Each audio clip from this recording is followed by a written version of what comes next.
Muito boa tarde. Reiniciamos os nossos trabalhos, agora naturalmente dando as boas-vindas à Ordem dos Engenheiros Técnicos. Eu ia só pedir aqui a minha cábula. Muito obrigada. Cumprimentar o Sr. Bastonário, o Engenheiro Augusto Ferreira Guedes, e creio que temos também connosco o Sr. Vice-Presidente e o Presidente do Conselho Fiscal Nacional, portanto, naturalmente cumprimentar os Srs. Engenheiros, agradecer a disponibilidade e a presença aqui para esta audição. O Grupo de Trabalho de Habitação, como o Sr. Bastonário e os Srs. Engenheiros sabem, está neste momento já numa fase posterior, pós o debate dos pacotes legislativos do Governo mais Habitação e de projetos de iniciativa de outros grupos parlamentares, e segue-se agora este trabalho também, que será um trabalho exigente e profundo de melhoria, de debate, de inclusão de propostas dos grupos parlamentares. Portanto, ainda estaremos neste período naturalmente interessados, e é importante estes contributos e estas audições para também complementar a reflexão dos senhores deputados e dos grupos parlamentares. Fazer também, recordar só inicialmente aqui a nossa grelha de tempos, que é, como informei há bocado também, a Ordem dos Engenheiros é uma grelha mais pequena e um pouco mais exigente do que outros modelos de audição em comissão. Uma intervenção inicial, creio que será do Sr. Bastonário, de 5 minutos, seguir-se-á depois as questões dos Srs. Deputados, período de 3 minutos, também exigente para os Srs. Deputados, e depois o Sr. Bastonário, ou dando a palavra a outro membro naturalmente da Ordem, terão 15 minutos para uma resposta global às questões que forem levantadas. Por isso, se o Sr. Bastonário puder, tem a palavra. Muito boa tarde, Sra. Coordenadora. Muito boa tarde, Srs. Deputados. Meus senhores e minhas senhoras. A Ordem dos Engenheiros Técnicos tem vindo, ao longo dos anos, a alertar para uma dificuldade que hoje é visível, mas que há uns anos atrás não se percebia muito bem, que é a falta de habitação. E quando chamamos falta de habitação, nós não gostamos de dividir em habitação social e habitação não social. Nós dividimos isto mais entre habitação e habitação de luxo. E somos contrários, de facto, à construção de bairros de habitação social, pelos problemas que de facto, têm surgido. Relativamente às três propostas que estão aqui em causa, nós, a Ordem dos Engenheiros Técnicos, está globalmente de acordo com todas elas. Tirando um outro pormenor que é o único que nós estamos em absoluto desacordo, é dos projetos de eletricidade. Portanto, eu acho que só por grelha é que, gralha de pensamento, é que se pode dizer que não é necessário projeto de eletricidade até aos 41,8. Agora, nós achamos que esta é uma reforma estrutural e é uma reforma estrutural muito importante para o país, porque a habitação é um fator de bem-estar social e que tem a ver com a saúde, tem a ver com a criminalidade, tem a ver com a velhice, tem a ver com todas essas questões. E, portanto, achamos que isso deve ser visto nessa ordem e não tanto como tem surgido aí, por vezes, a ideia de que agora que temos o PRR vamos resolver o problema da habitação e, portanto, fica depois resolvido. Para nós isso não é verdade. O PRR é um instrumento. Agora, o que nós achamos é que tem que haver um planeamento a médio e longo prazo e, pegando naquilo que é o nosso país e o que é que nós vamos ter nos próximos 30 anos, deve ser estabelecida uma meta de construção de habitação anual para que nós possamos ter as equipas, as empresas, as pessoas, os agregados familiares possam pensar o seu futuro sem terem estes picos. Agora há habitação, depois não há, depois é cara, depois é barata. E, portanto, na nossa opinião, este Plano Nacional de Habitação tem essa grande vantagem, mas falta aqui definir qual é o objetivo a atingir anualmente nos próximos 20 anos ou 30 anos. Sem isso, parece-nos muito escasso. Eu não ia entrar em alguns dos discursos mais ou menos redondos que nós costumamos fazer, nós gostaríamos era de ver incluídos neste processo algumas questões que são para nós muito importantes, que é o problema da constituição da PH, da propriedade horizontal. É um dos problemas que nós temos hoje porque não se consegue fazer uma alteração da propriedade horizontal. E isso tem a ver com as heranças, tem a ver com uma determinada situação de um conjunto de pessoas que quer alterar a propriedade horizontal, e isso é um processo lento, vagaroso. Nós temos o exemplo do prédio que comprámos no Rossio. Há 10 anos que nós lutamos com a Câmara de Lisboa para conseguir transformar aquilo em propriedade horizontal. Não está até hoje resolvido. E, portanto, o que é que acontece? Acontece que há um excesso de poder das câmaras municipais.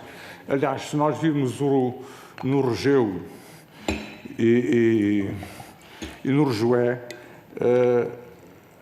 o Estado diz, bom, sempre as câmaras podem introduzir novos dados. Isto não é possível, porque nós sabemos como é que isso funciona e, portanto, não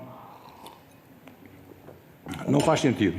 Para além de não fazer sentido de termos um Regeu que data de 1951 e, portanto, seguramente, nessa época, as coisas eram bem diferentes. Aliás, eu porque sou um estudioso desta matéria, eu fui buscar uma coisa de 1864, ainda da monarquia, e que eu aconselhava vivamente que fosse lido, porque muitos dos problemas que nós estamos agora aqui a tentar resolver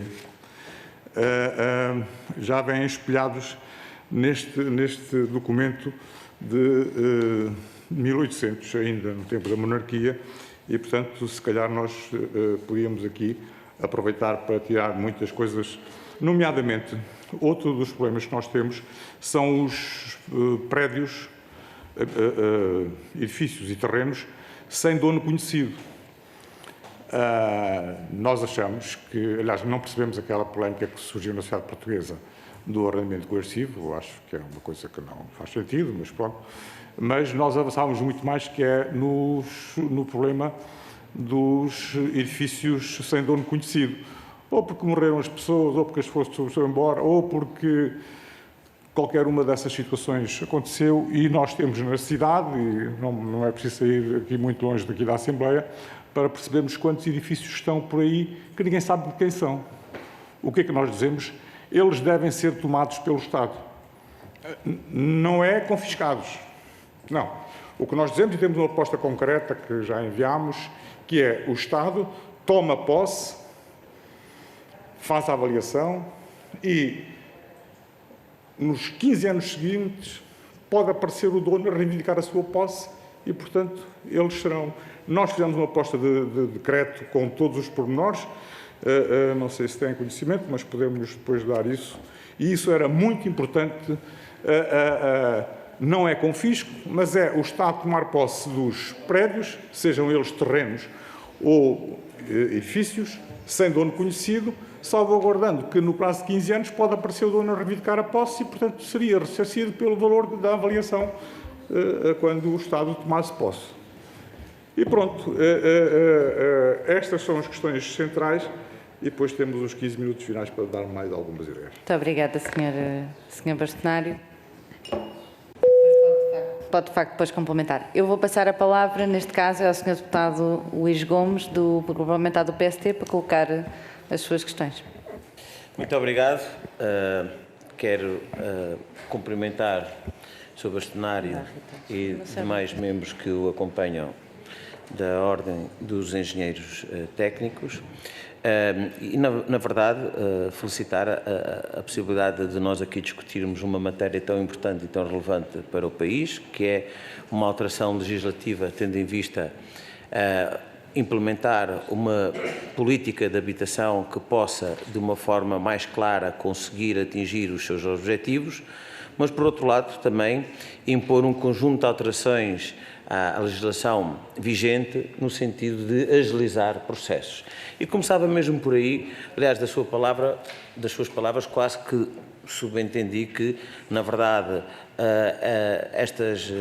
estas alterações são importantes, mas havia matérias que era preciso ir um bocadinho mais além, ou seja, ter uma leitura mais sistemática das mesmas, o exemplo que referiu.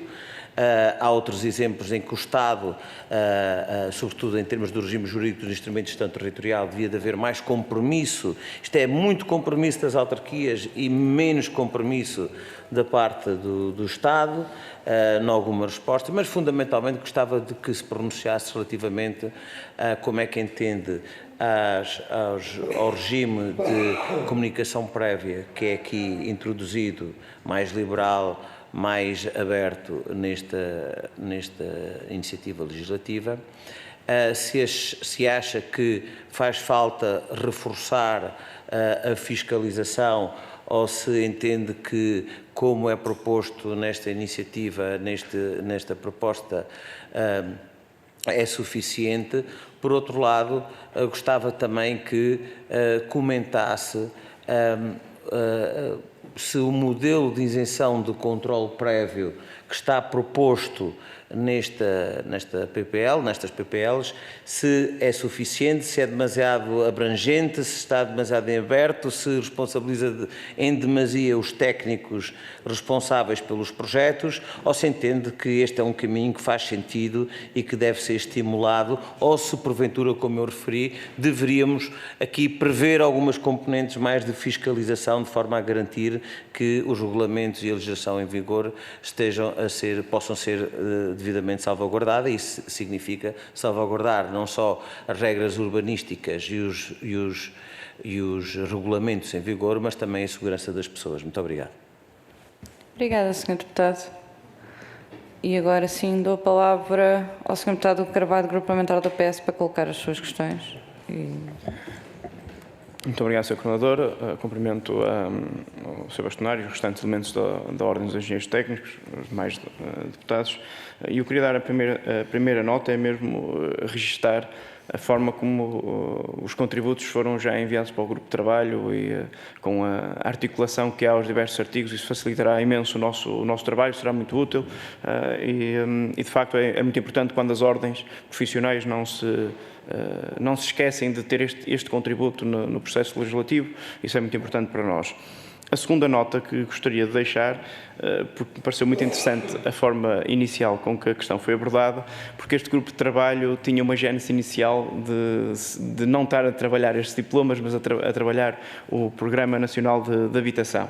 Efetivamente, os primeiros contributos que deu encaixam precisamente na gênese deste grupo de trabalho, que depois por vicissitudes do trabalho legislativo foi-se perdendo e, portanto, registramos aqui também contributos. Sim, registramos aqui alguns contributos. E eu gostaria, uma vez que já há muito tempo que nenhuma das entidades que vamos ouvindo voltam ao início deste processo, gostaria de deixar precisamente algumas perguntas sobre o PNH.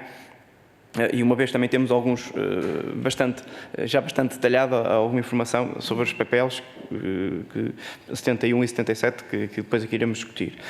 Mas falou, e eu registrei essa expressão, que dividia a habitação entre habitação de luxo e habitação. E eu gostaria de o questionar se o entendimento da habitação enquanto habitat, porque o Programa Nacional de Habitação estabelece aqui também um eixo dessa forma do habitat, de nós acabarmos com os bairros, ter uma nova gênese urbana, uma maior integração urbana, se vê nas estratégias locais de habitação o pilar base da aproximação dos municípios para a definição dessa estratégia, com os agentes locais, com equipas multidisciplinares, se isso pode ser uma mais-valia quando nós estamos a definir a habitação, ela a partir da base dos municípios, que podem ter equipas multidisciplinares a fazer este trabalho de base, e se isso pode ir ao encontro destes novos desafios que nós temos hoje coletivamente. Hoje sabemos de alguns erros que cometemos, sabemos que há novas exigências e se isso pode ser um ponto positivo. E outro aspecto que falou foi a falta de quantificação daquilo que queremos daqui a 20 anos, isso pode ser, de facto, outro bom contributo para nós colocarmos neste documento norteador, porque, de facto, não tem essa baliza temporal, tem algumas balizas ou algumas metas de mais curto prazo, mas não tem essa meta de fundo e, portanto, esse pode ser um contributo que nós aqui iremos repescar para o futuro.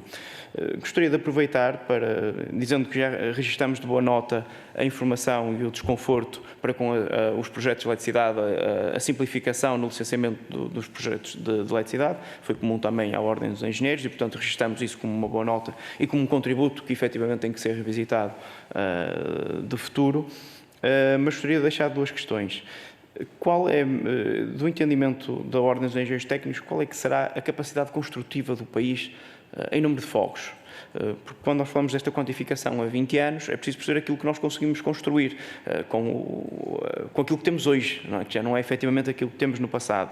E, portanto, havendo um PRR em execução, havendo o PT 2020 ainda a terminar, o PT 2030 a iniciar, programas, o PARS, que tem muita construção civil em particular, que números é que expectáveis que nós consigamos, do ponto de vista anual, de construir de fogos? Se tem, porventura, alguns desses dados, ou a que níveis de que década anterior é que nós conseguiremos chegar a nível desses mesmos números, que podem ser importantes para a nossa quantificação.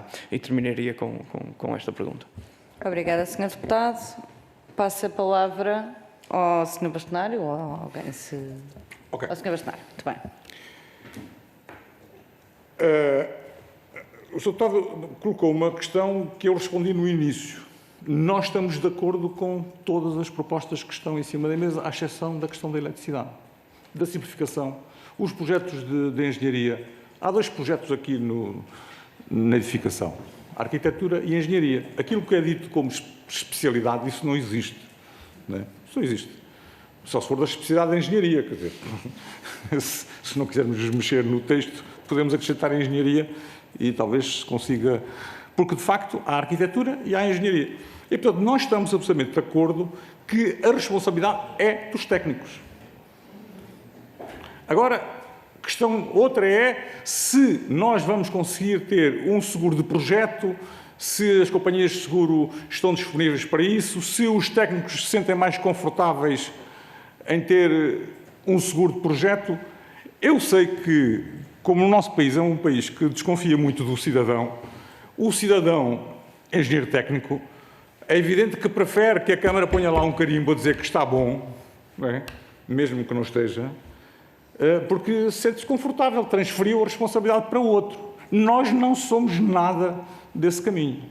Nós achamos que, a partir do momento que eu sou membro da Ordem, tenho as regras, tenho os regulamentos, nós temos uma declaração específica para cada ato de engenharia, não é uma declaração genérica que pode fazer tudo. Eu sou civil, primeiro como bacharel na área de transportes, depois como licenciado, depois licenciei-me em Higiene e Segurança, depois fiz o mestrado e, portanto, ou adquiri competência para fazer, porque sei fazer, ou não faço.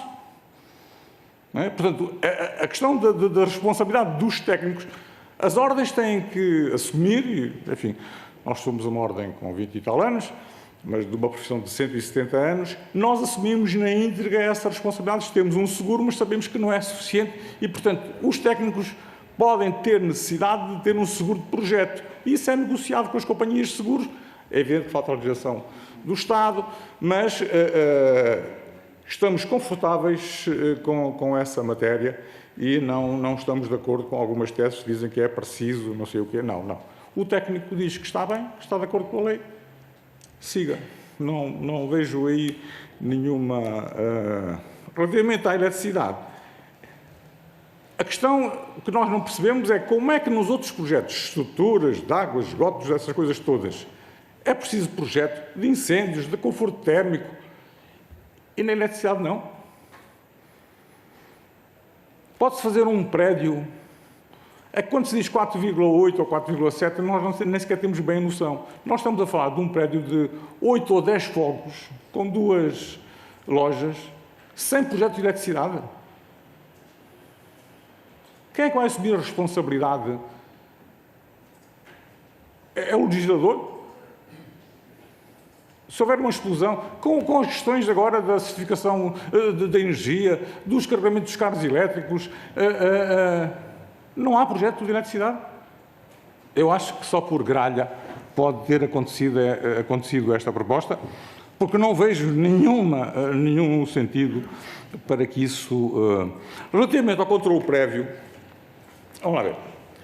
Se nós confiarmos no cidadão, o que eu tenho que ter é uma equipa de fiscalização que depois vá verificar se o que eu disse se foi de facto construído. Não é? Agora, a revolução, diria, uma revolução reformista, porque isto não pode ser feito de um dia para o outro, é todos percebermos que temos que assumir um pouco mais de responsabilidades. E, para mal dos nossos pecados, as câmaras não estão preparadas para esta alteração. Nem para as responsabilidades que têm, porque não cumprem.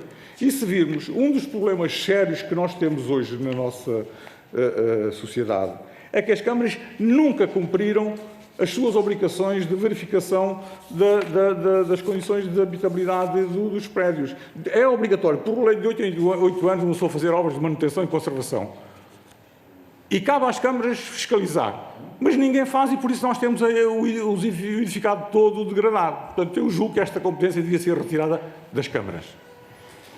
Porque nós todos temos preocupação se não levamos o carro à inspeção e nas habitações não temos nenhuma responsabilidade.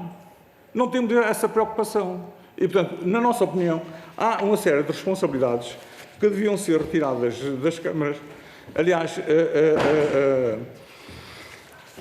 nós achamos mesmo que no Regeu e no Rejoé, eles, os dois documentos, um que é o 555, já teve dezenas de alterações. Já nem se percebe bem o que é o 555. Depois é o 26, depois é o não sei o quê. Portanto, pois, devíamos fundir esses... Para além do Código da Construção, que é uma coisa necessária, mas que é uma coisa violenta de fazer. Portanto, acho que é melhor, aliás, como fazemos quando temos dívidas, começamos a pagar as dívidas mais pequenas. E, portanto, e é assim que nós depois chegamos às dívidas maiores. Eu, como gestor, é assim que faço. E, portanto, devíamos começar pelo Regeu e pelo Rejoé, fundir os dois num único documento, porque não pode atirar um para o outro e depois uma pessoa andar à pesca do que é que... Por exemplo, a tipologia. Faz algum sentido que eu defina que uma casa tem que ter um quarto com 8 metros, uma sala com não sei... Isto faz algum sentido?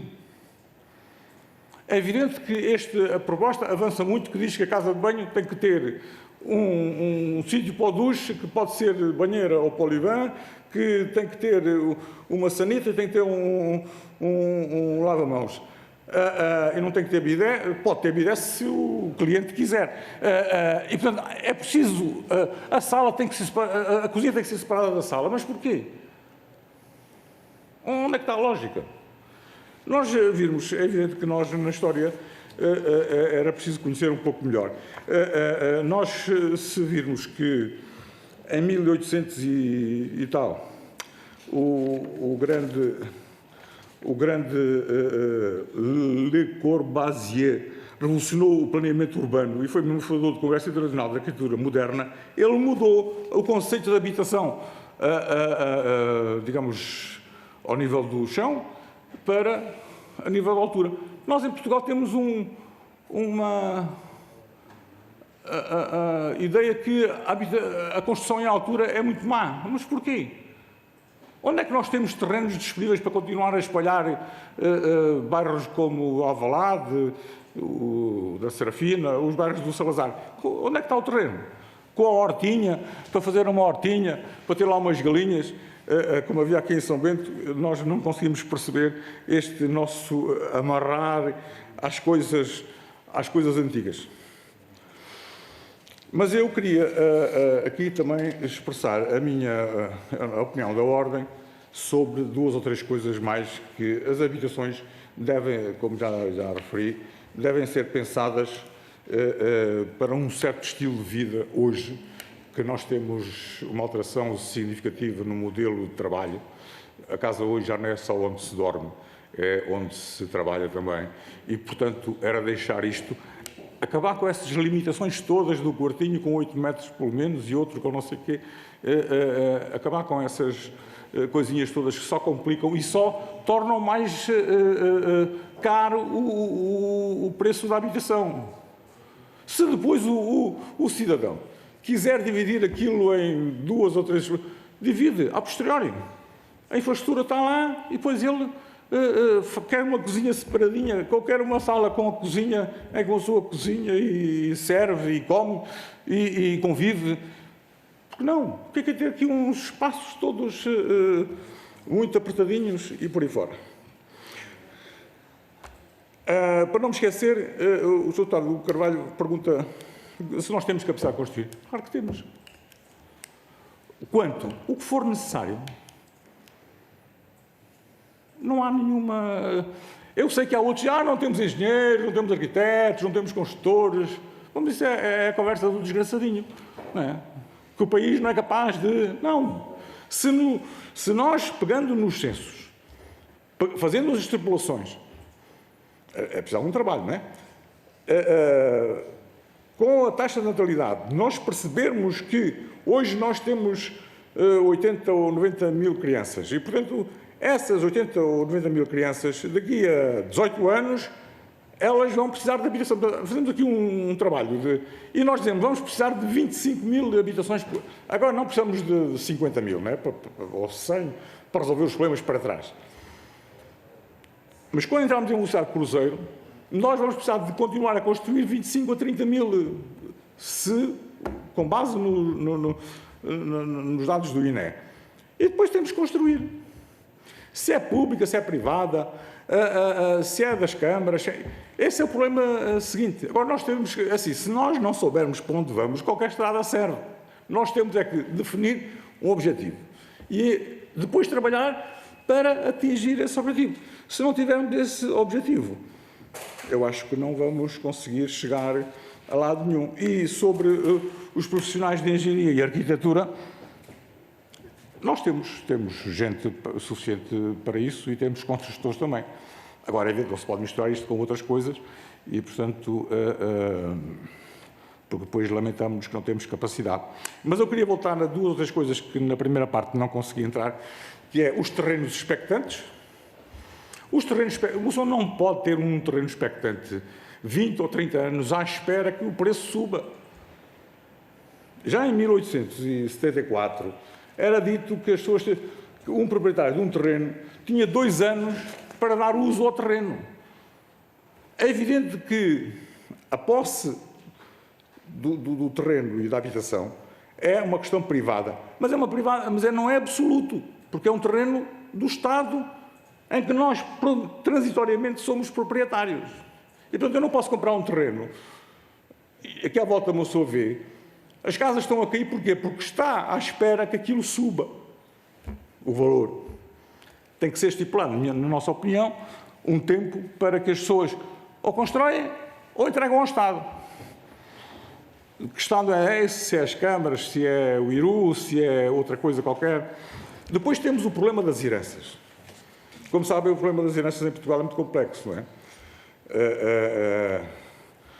Não propriamente com os irmãos, mas depois com as cunhadas e com essas coisas todas que nós conhecemos do dia-a-dia, ninguém se entende porque todos querem tudo, não é? Portanto, e com a lei que nós temos, e que já melhorou um bocadinho em 10 de janeiro de 22, quando se diz que a falta de acordo para a alteração do título construtivo, quando as partes comuns não estiverem de acordo, pode ser suprida judicialmente se um dos proprietários tiver menos que 1/10, nós achamos que isto deve ser 50% no limite.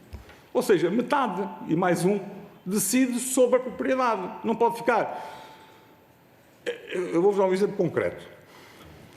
Eu, na minha atividade profissional, nós temos um prédio na Ronda dos Vinhos, em que compramos todo menos 0,8, em que 0,2 é de um senhor e 0,8 é do banco. E nós não conseguimos fazer a alteração da propriedade horizontal, a não ser pela via judicial. Isto faz sentido? Não pode, não é possível. Portanto, este passo deve ser dado com mais... Há outra questão também que não queria deixar passar. É preciso acabar com o imposto de mortágua. O imposto de mortágua taxa propriedade que não é plena das pessoas, que ainda é do banco. E, portanto, é assim, eu percebo que na altura, enfim, se tenha feito isso, mas hoje é preciso olhar para o imposto de mortágua. Eu que tinha alguns prédios, vendi e vou vender mais porque não estou para pagar aquele imposto. Porque há alguns prédios que não são propriedade plena, são do banco. E um pessoa paga uma taxa sobre uma coisa que é do banco. Isto não faz sentido nenhum e isto deixa que os privados não façam investimento nestas coisas. E, portanto, eu julgo que esta reforma estrutural, como a reforma estrutural da habitação, é normal, pelo menos diz-nos alguma experiência, que qualquer alteração, os primeiros 6 meses são dramáticos. Estão todos contra, dizem as coisas mais disparatadas, dizemos as coisas mais disparatadas. Porquê? Porque nós sentimos desconfortáveis. Eu julgo que esta, também, passado estes primeiros 6 meses, depois será pacífica, porque as pessoas perceberão qual é verdadeiramente o objetivo. Outra das questões que nós gostaríamos de ver é que a questão dos terrenos expectantes e das habitações degradadas nas cidades e sem dono e as devolutas impediria que se continuasse em mancha de óleo a construir urbanizações, que é o interesse dos promotores imobiliários, de ocupar terreno agrícola à volta das grandes cidades, com uma vantagem única que é o lucro imediato. Porque depois deixam para o Estado e para o cidadão contribuinte a questão dos transportes, a questão da saúde, a questão das escolas. E depois nós temos os centros urbanos vazios, o casco urbano degradado, vazio, sem gente. Claro. Conseguimos inverter esta lógica? Eu gostaria que isso fosse possível e, portanto, mantenho ainda alguma esperança. E tenho a esperança que, nomeadamente, esta coisa da Câmara ser responsável da verificação do construído, que fosse, de facto, o artigo 89 do 555, que diz que é preciso que as câmaras... diz que cabe às câmaras a verificação dos níveis de conservação de vendas de ser objeto de obras de conservação de pelo menos de 8 anos. Isto não acontece. E eu estou à vontade porque eu fui chefe de gabinete de uma Câmara aqui na região. E porquê que não acontece? Então, mas o Presidente da Câmara vai aplicar uma multa e depois como é que arranja os votos? Não é possível. Portanto, eu penso que esta competência devia ser transferida, por exemplo, para o IRU. Quem não apresentasse o documento de realização de obras, como nós nos automóveis, teria uma penalização. E já passei o tempo. Muito obrigada, Sr. Bastonário. Sim, mas com uma tolerância perfeitamente aceitável. E não dei tempo aos meus colegas também, mas olha. Se houver uma questão assim muito final, nós podíamos dar um minuto. Não, mas se houver alguma questão muito essencial, muito bem. Nós também podíamos estar aqui com um bocadinho mais margem, também como se temos menos grupos parlamentares presentes do que já aconteceu noutras audições, tínhamos aqui um bocadinho mais de margem de manobra. Naturalmente, agradecer à Ordem dos Engenheiros Técnicos a presença, agradecer o contributo escrito que temos naturalmente connosco, a que os senhores deputados fizeram também referência. É naturalmente uma reflexão importante para o trabalho que temos para fazer. Apesar de só termos ouvido o Sr. Bastonário, naturalmente cumprimentar e agradecer a presença dos senhores engenheiros também. Eu creio que foi também importante para, não apenas, o contributo escrito naturalmente foi importante, mas também esta reflexão e estas questões, e dizer que gostaríamos... Algumas provocações, mas também fazem parte destas audições, e dizer naturalmente que estaremos, enquanto grupo de trabalho, disponíveis ainda ao longo deste período próximo, antes de férias, continuaremos a fazer esta reflexão na especialidade. Tomámos boa nota de um conjunto de contributos que o Sr. Bastonário e que a Ordem aqui deixou, mas naturalmente continuaremos sempre disponível para qualquer contacto e acrescento, e os senhores deputados e os grupos parlamentares também livres, naturalmente, de procurar a Ordem para mais algum esclarecimento ou alguma questão, mas agradecer. Muito obrigada.